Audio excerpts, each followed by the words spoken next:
Bueno, entonces, continuando con la clase, retomo aquí. Les decía que si tenemos un núcleo con N neutrones y Z protones, nosotros podemos calcular la masa de lo que sería todos los neutrones que hay y la masa de todos los protones que hay, sumar, y esa suma nos queda mayor que la masa atómica del núcleo.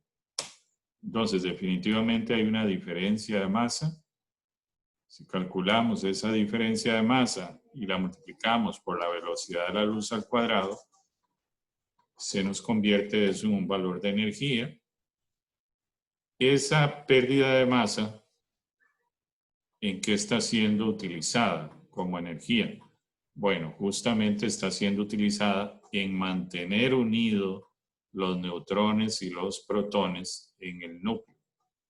Es la energía que permite mantener esos neutrones, esos protones unidos ahí en el núcleo. Por eso es que cuando juntamos en el núcleo esos protones, esos neutrones, vemos que la masa del núcleo formado ahora es menor en comparación a lo que sería la masa si la cuantificamos de manera individual, como los protones que tengo y los neutrones que tengo. Y eso es lo que llamamos la energía de enlace. La energía de enlace de ese núcleo como un todo. Podríamos entonces calcular la energía de enlace, pero por nucleón. Esto es por partícula que está en el núcleo, sea protón o neutrón.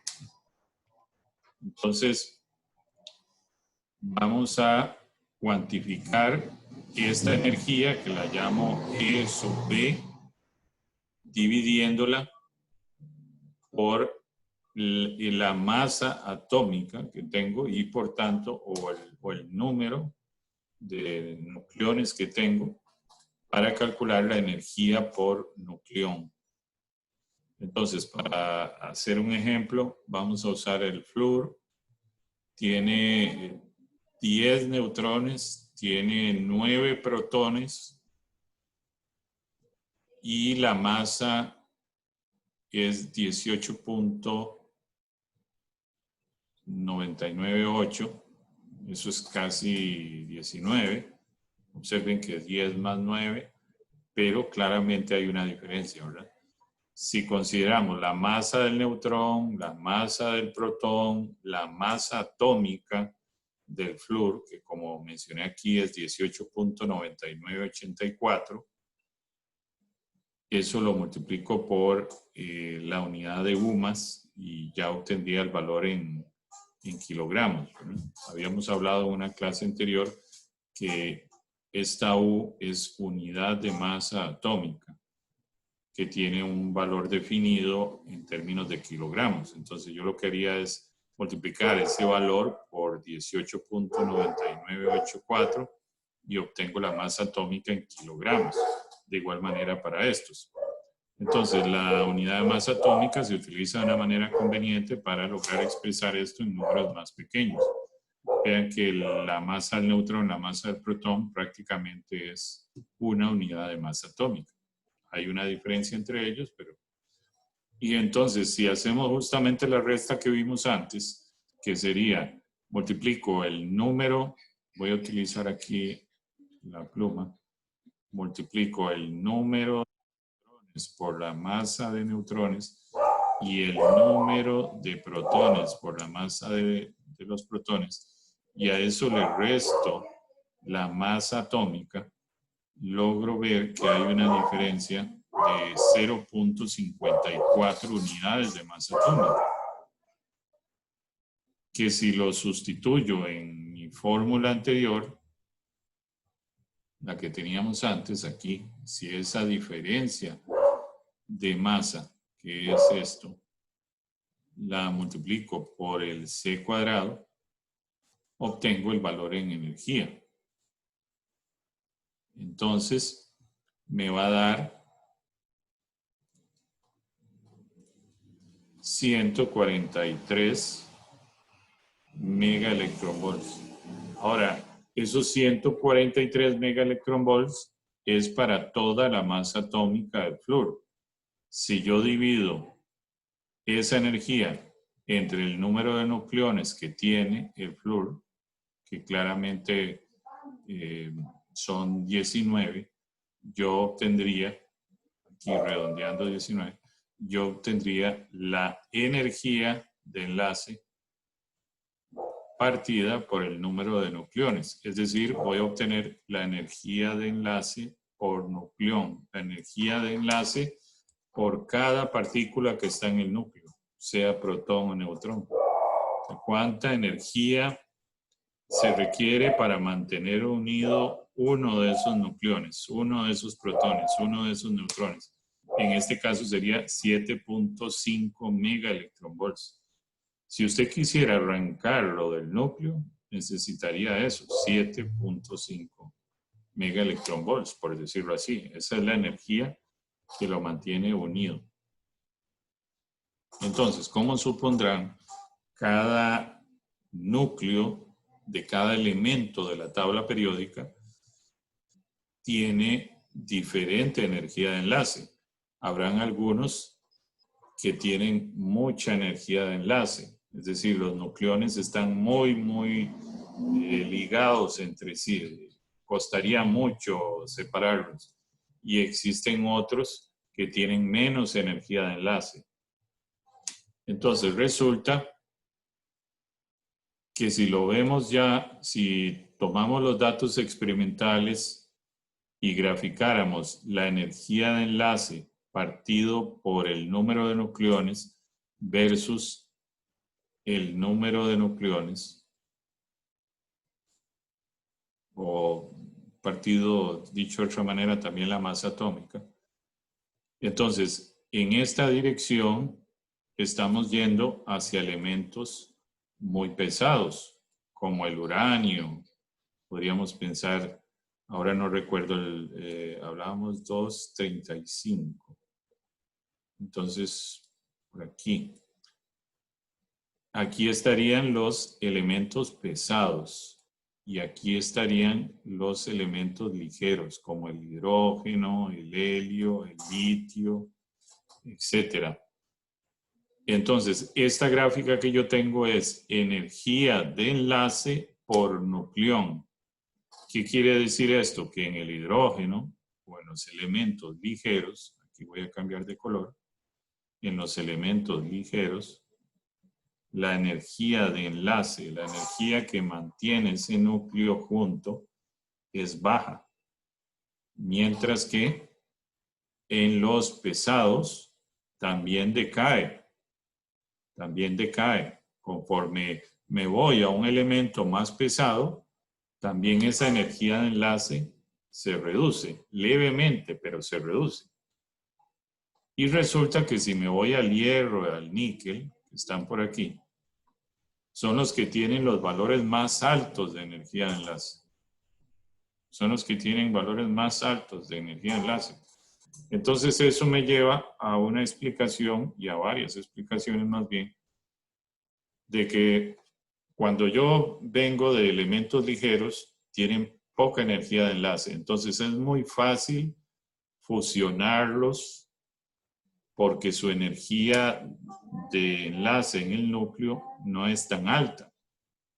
Pero si yo me voy acercando al hierro y al níquel, como su energía de enlace en el núcleo es muy grande, se vuelve más difícil fusionarlos.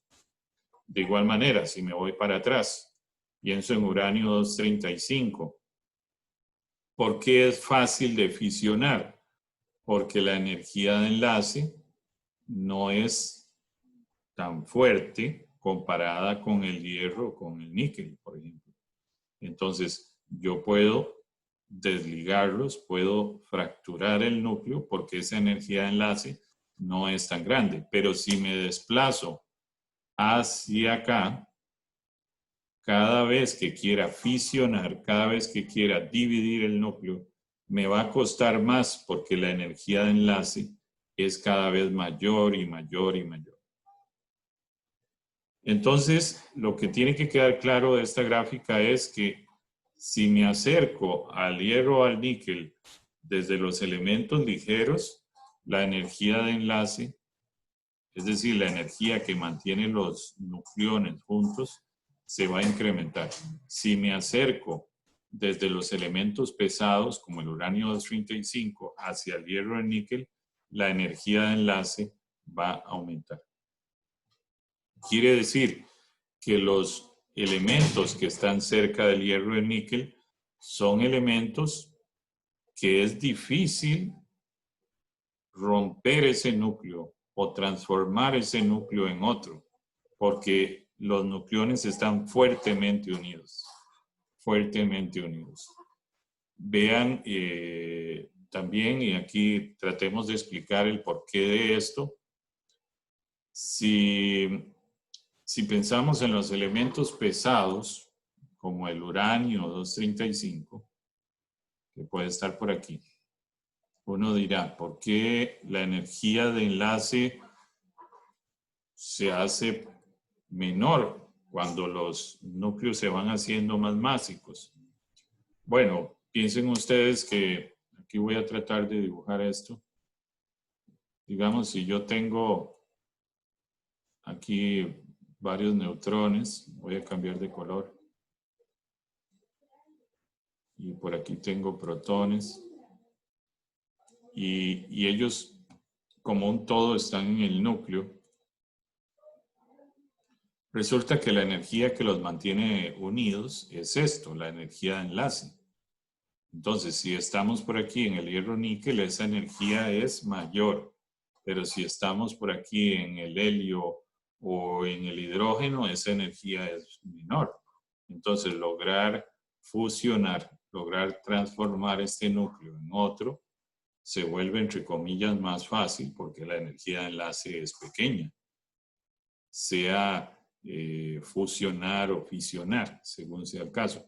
Pero si yo empiezo a incrementar la cantidad de protones y de neutrones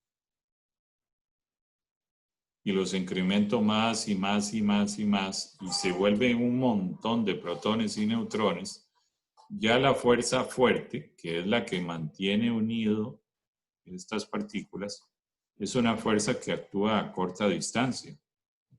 Entonces, si usted hace un montón de partículas aquí, ya la fuerza fuerte no termina actuando sobre otras partículas que estén lejos en relación a ese punto, porque ella actúa a corta distancia. Entonces, la fuerza fuerte ligeramente decrece conforme incrementa la cantidad de nucleones. Y otro tema importante es que si el núcleo se va haciendo más másico, va teniendo más protones, más protones, más protones. Eso significa más cargas positivas. Y ustedes bien saben que cargas positivas y positivas se repelen. Entonces usted está, al incrementar la cantidad de protones en un núcleo, cada vez está incrementando la fuerza coulombiana. Se está haciendo cada vez más fuerte y más fuerte la fuerza coulombiana, y la fuerza débil está creciendo en cuanto a su interacción a distancia. Y entonces eso hace que sea relativamente fácil fracturar, dividir un núcleo en dos, porque esa fuerza, esa energía de enlace se hizo mucho más débil.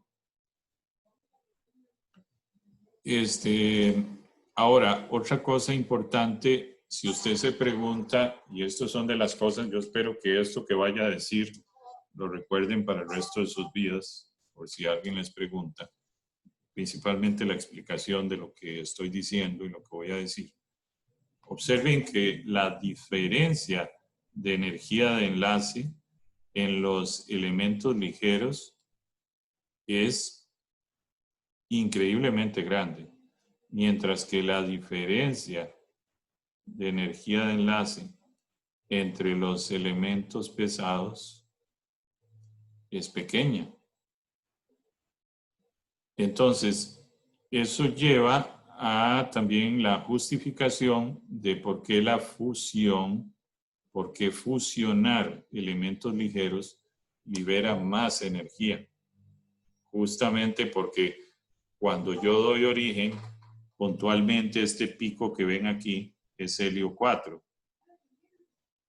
es helio. Y por aquí entonces tendría el hidrógeno. Entonces observen la diferencia de energía entre pasar de hidrógeno a helio. Toda esa diferencia de energía va a ser liberada. Entonces, claro, es mucho más que fisionar, digamos, uranio hasta llegar a un elemento cercano al hierro o al níquel, ¿verdad? Va a ser una franja de energía mucho menor. Entonces eso nos lleva a que la energía liberada va a ser menor. Por eso entonces es que la fusión se vuelve mucho más atractiva, porque la cantidad de energía que se libera es mucho mayor justamente por estas grandes diferencias entre la partícula que inicia y la partícula producto. Vean que el helio tiene una energía de enlace bastante alta, de hecho aquí da origen a un pico. Esta curva se construyó calculando la energía de enlace de cada elemento a la tabla periódica. Y vean que el helio hace un salto drástico aquí, es decir, se vuelve un núcleo donde las partículas están fuertemente unidas, y es ese cambio desde el hidrógeno hasta el helio, esa gran diferencia, lo que explica justamente por qué la reacción de fusión libera tanta energía. Muy bien. Quisiera ahora, de una manera muy breve, sin entrar a mucho detalle, y con esto terminamos este tema de las reacciones de fusión, hablarles de el por qué la forma de esa curva. Les mostraba que tiene esta forma. O sea, tratemos de explicar, y lo voy a hacer de una manera descriptiva, cualitativa. No voy a entrar en el detalle que van a ver en las diapositivas, porque en las diapositivas tienen fórmulas y demás, pero por un tema de tiempo y no alargar la explicación, concentrémonos en la descripción conceptual. ¿Por qué esta curva tiene esta forma? Entonces, primero, si yo visualizo el protón como las partículas de esferas rojas y el neutrón como las verdes, ellos están juntos ahí gracias a la fuerza nuclear fuerte y gracias a la energía de enlace. El concepto de energía de enlace, que es lo que venimos hablando, es esa energía para mantener a ellos juntos. Y sería equivalente a la energía que yo tengo que suministrar para que eso se desligue, ¿verdad? Entonces, esa es la energía nuclear fuerte. Y como les decía antes, si usted este núcleo lo va haciendo más grande en cuanto a protones y neutrones, la fuerza nuclear fuerte, como es una fuerza de corta distancia, ya la interacción en un punto determinado de la fuerza nuclear fuerte con el resto de nucleones que cada vez están más lejos entre sí, hace que la fuerza débil reduzca un poco su magnitud, ¿verdad? Por otro lado, tenemos la fuerza coulombiana, que es la que nos explica la atracción y repulsión de cargas positivas y negativas. Entonces, si usted incrementa la cantidad de protones, va a tener cada vez más carga positiva, y va a tener cada vez la fuerza coulombiana va a empezar a dominar más, y va a intentar que sus protones se separen, y va a haber una competencia entre la fuerza nuclear fuerte que intenta mantener esos nucleones juntos y la fuerza coulombiana que intenta apartarlos. Entonces, al final, esta forma que vemos aquí de la curva es consecuencia de esa lucha entre la fuerza nuclear fuerte, que es la que mantiene los nucleones, y la fuerza coulombiana, que es la que hace que los protones se repelan. hablemos un poquito más de esto. Recuerden ustedes que si tengo dos cargas positivas o dos cargas negativas, yo tengo una energía potencial eléctrica que justamente es positiva. Es positiva porque yo tengo que multiplicar las dos cargas. Aunque las dos cargas sean negativas, como voy a multiplicarlas, va a dar positivo. Entonces, esta energía definitivamente es positiva. Como varía como 1 partido por el radio, entonces si usted incrementa el radio, esa energía empieza a caer. Entonces, esta es la energía potencial eléctrica en función del radio. Si lo ve desde el punto de vista de una carga positiva y una carga negativa, claro que esta energía va a dar negativa. Esta energía ahora es negativa porque estas cargas tienen diferentes signos. Entonces, si usted incrementa el radio, si este tiende a infinito, la energía tiende a cero, que es como está aquí. Y si R tiende a cero, perdón, más bien, si tiende a cero, pues toda la energía tiende a infinito, pero un infinito negativo, porque la energía es negativa. Entonces, esto sería un potencial eléctrico atractivo desde el punto de vista de fuerza coulombiana, y esto sería un potencial eléctrico repulsivo desde el punto de vista de fuerza coulombiana. Entonces, teniendo presente eso, observen, recuerden esta curva que crece aquí. En un proceso de fusión, ¿qué tenemos? Tenemos dos núcleos, sea deuterio o tritio, que son positivos. Entonces, imagínense que este es deuterio, agréguenle imaginariamente un neutrón aquí y supongan que este es tritio, que tiene dos neutrones. Imaginariamente agreguen los dos neutrones, ¿verdad? Entonces ambos núcleos son positivos, por lo cual se repelen. Entonces tienen un potencial eléctrico coulombiano que crece de esta manera. Y si vemos por otro lado, la fuerza nuclear fuerte es atractiva porque atrae los nucleones. Entonces, si graficáramos el potencial eléctrico del deuterio y del tritio, nos quedaría una curva como esta, diríamos. Ese es el potencial eléctrico coulombiano. Y vean aquí una relación de un potencial atractivo. Entonces, si la fuerza nuclear fuerte es atractiva, debería tener una tendencia como esta. Entonces, resulta que si usted grafica el potencial versus radio, para esa interacción de deuterio con tritio, tendríamos aquí el potencial coulombiano que crece justamente por aquí, observen, como lo vimos antes, y tendríamos el potencial nuclear que es atractivo, que cae a valores negativos. Pero resulta que yo tengo los dos. En el núcleo yo tengo los dos. Tengo potencial coulombiano y potencial nuclear. Entonces yo tengo que sumar a ambos potenciales y la suma de ambos potenciales me llega al potencial resultante, que es este que está aquí. Eso lo que me dice es que en algún momento el potencial es positivo. ¿Qué significa eso? Que es repulsivo, que es cuando las partículas están todavía muy lejos entre sí y cuando ellas se acercan ya mucho a valores R pequeños, lo que actúa y lo que domina es el potencial nuclear por la fuerza nuclear fuerte. Entonces observan cómo el potencial ya se vuelve atractivo, pasa a valores negativos. Entonces, al final, en el núcleo y sus cercanías, lo que domina es la interacción de ambas fuerzas, la fuerte y la coulombiana, o la fuerza electromagnética. Y termina siendo una suma de efectos desde el punto de vista de potenciales, ¿verdad?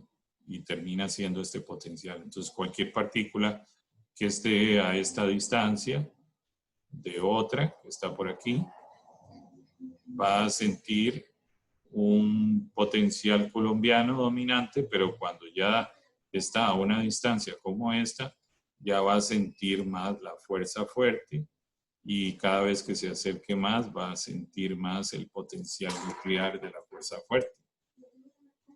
Muy bien, y ahora por último, de una manera muy cualitativa, me gustaría mostrarles por qué esta forma. Recuerden que esta forma es graficar el número de nucleones versus la energía de enlace, ¿verdad? Y explicar esa forma. No voy a hacer toda la deducción que podríamos hacerla, pero por un tema de tiempo no lo voy a hacer.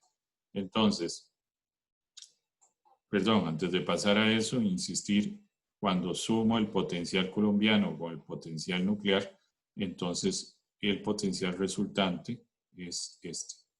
Aquí se vuelve atractivo, como mencioné antes, y en esa fase se vuelve repulsivo, que es cuando los nucleones todavía están muy lejos entre sí y esta parte se vuelve atractivo.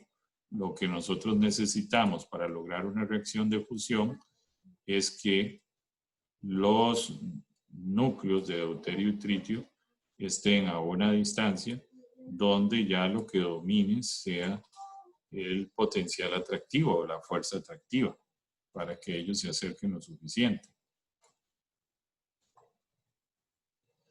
Muy bien. Quiero mostrarles entonces, lo que quiero tratar es de explicar por qué esta forma. Esto lo voy a hacer de una manera muy descriptiva y tal vez no va a quedar del todo clara. Pero resulta que si yo graficara la fuerza coulombiana en términos del número de nucleones, si alguno quiere ver el detalle de cómo se obtuvo esto, lo puede ver en el libro. La fuerza coulombiana en términos del número de nucleones sigue esta relación. Aquí lo que se pintó fue el negativo de la fuerza coulombiana.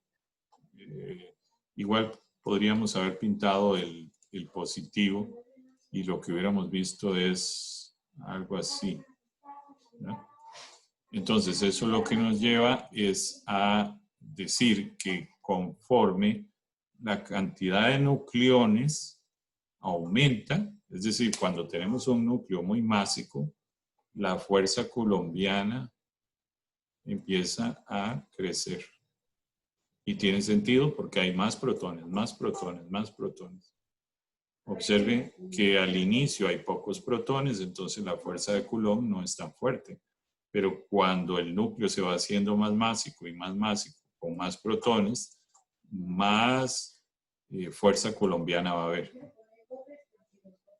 Ahora, si lo vemos desde el punto de vista de la fuerza nuclear, resulta que la fuerza nuclear en términos del número de nucleones, que es A, sigue esta relación que está aquí. Y si la graficáramos, la fuerza nuclear en términos del número de nucleones sigue esta relación. ¿Eso qué me dice a mí? Que para núcleos muy másicos, la fuerza nuclear, muy bien, se va incrementando, pero se va volviendo relativamente constante. Eso es por el efecto que yo les decía, ¿verdad? Por más que usted agregue cada vez más nucleones y más nucleones, más nucleones, los nucleones empiezan a ser tantos que la interacción a distancia de la fuerza nuclear se vuelve prácticamente insignificante. Entonces, por eso es que la fuerza nuclear fuerte cada vez tiene un valor más constante, a pesar de que estoy aumentando la cantidad de nucleones. No es así en el caso de los elementos ligeros, donde si yo hago un incremento significativo del número de nucleones, empiezo a ver cambios importantes en la fuerza nuclear. Es decir, desde elementos ligeros hasta ir incrementando cada vez más, veo cambios más drásticos en cuanto a la magnitud de la fuerza nuclear. Y eso es lo que me representa esto. Entonces, lo que yo necesito, igual que lo hicimos antes, es sumar ambas fuerzas para ver el efecto de las dos. Entonces, yo tengo que sumar y representar gráficamente la suma de esta con la suma de la nuclear. Y entonces, cuando sumo la fuerza colombiana representada con C con la fuerza nuclear representada con N, sumo ambas fuerzas, obtengo una fuerza neta en función de A, que es el número de nucleones. Y al sumar ambas, me queda esta función, que si yo la comparo con mi curva de energía de enlace, observen que tiene la misma forma. Tiene la misma forma. Entonces, de una manera muy simple, explicamos la forma que tiene la curva de energía de enlace como algo que se origina por ese enfrentamiento, por decirlo de alguna manera, entre la fuerza coulombiana y la fuerza nuclear fuerte. El sumar esos dos efectos nos explica el por qué la energía de enlace tiene esa forma. Y vean que de igual manera tiende a un valor máximo y luego empieza a decrecer. Entonces, tenemos una explicación de que a valores de nucleones bajos vamos a tener una energía de enlace pequeña, pero esa energía de enlace va a ir incrementándose con solo incrementar relativamente poco la cantidad de nucleones. Y ya para valores muy básicos, entonces ese incremento, más bien la energía de enlace empieza a bajar. Es decir, sería más fácil arrancar esos nucleones del núcleo, porque la energía de enlace es mucho menor. Muy bien. Permítame ver si menciono rápidamente, a manera de resumen. Dijimos que las reacciones químicas ocurren con la combustión de los combustibles fósiles, y eso es un reagrupamiento de la estructura electrónica de las moléculas. Se conserva la cantidad de elementos presentes, ¿verdad? Y esas reacciones están dominadas por la fuerza electromagnética. Los procesos químicos están gobernados por eso, y las energías liberadas andan del orden de una fracción de electronvolts por átomo por reacción. Por otro lado, las reacciones nucleares involucran división o combinación de núcleos de los átomos, causando transmutación. Es decir, los núcleos pueden cambiar de ser de un tipo a ser de otro tipo. Aquí ya no se conserva rigurosamente los elementos como tal, sino que se transmutan.